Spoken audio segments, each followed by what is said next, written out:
Kamusta guys? You're watching The News Listener by Angelo. Okay, ngayong araw na to, February 2nd, 2026, nag-file na dalawang petitioners laban kay Sara Duterte. So meron tayong dalawang impeachment complaint laban kay Sara Duterte. Okay, so pakinggan natin to, isa sa mga petitioners. I, I think ito yung mga Makabayan Block. Okay? At ipapakita ko sa inyo guys mamaya yung pangalawa. And later on, uh, ipapakita ko bakit nag-file sila ng ikalawang impeachment case laban kay Sara Duterte ngayong araw na to, bakit hindi sa February 6? Okay, so let's watch the Makabayan Block.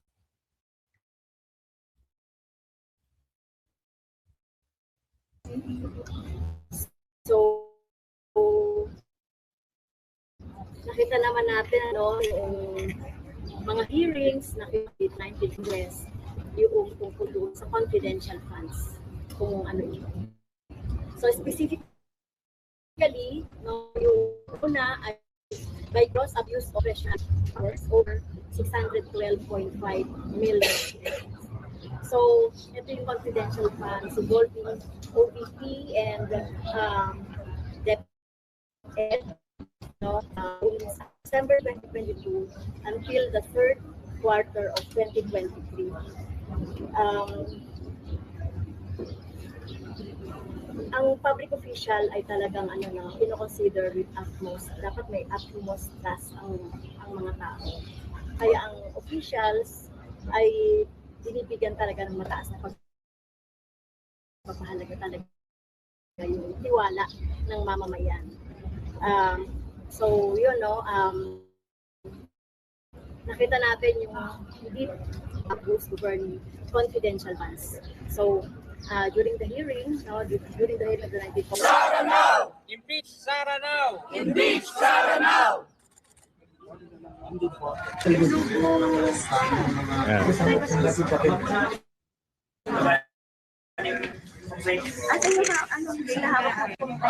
Actually, pangalawa ito guys, pero mas klaro dito sa isa sa UNTV.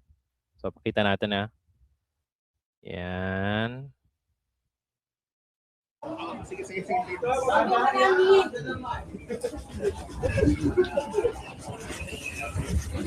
Wait lang po.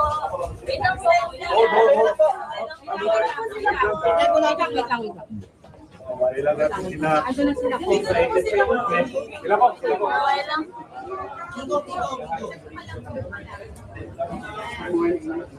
Morning, ma'am. Good morning po. Good morning.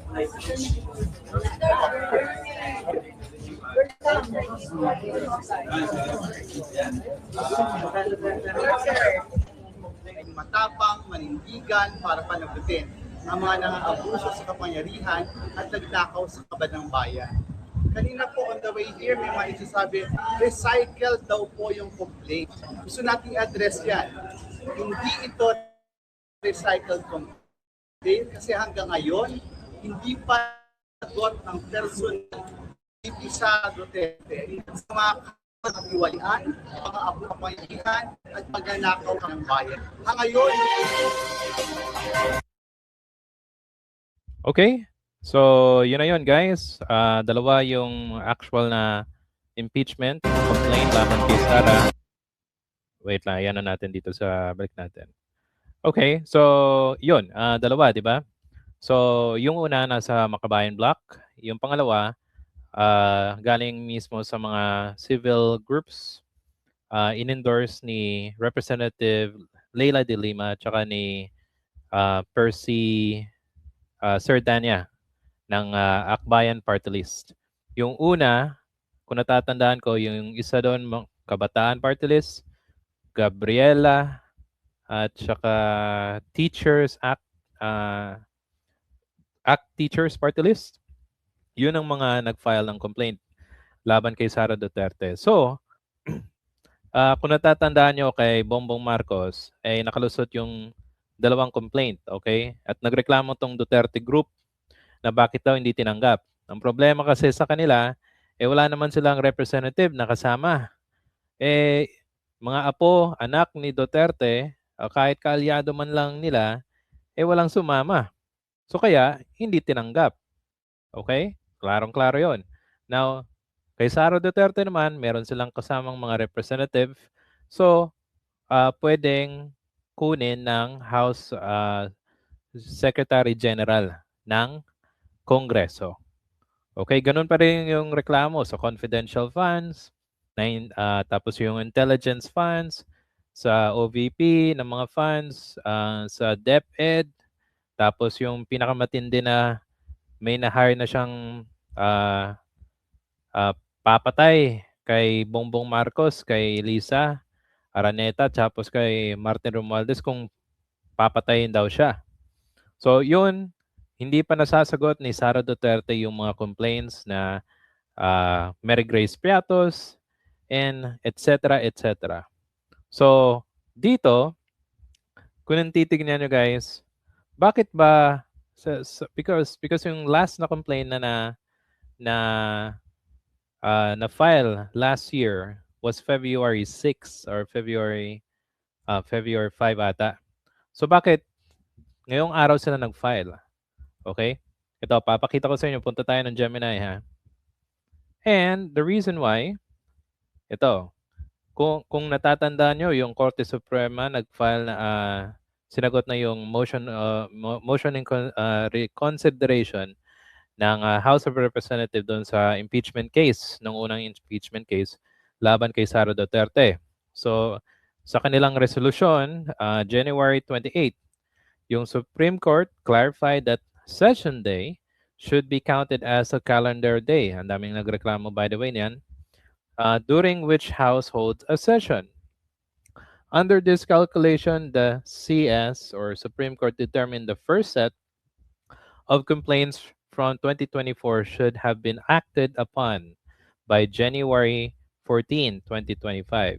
This is technically adjustment effectively move the expiry date on 1-year bar to January 15, 2026. So yung Korte Suprema, naglabas sila ng rule ng January 28, 2026.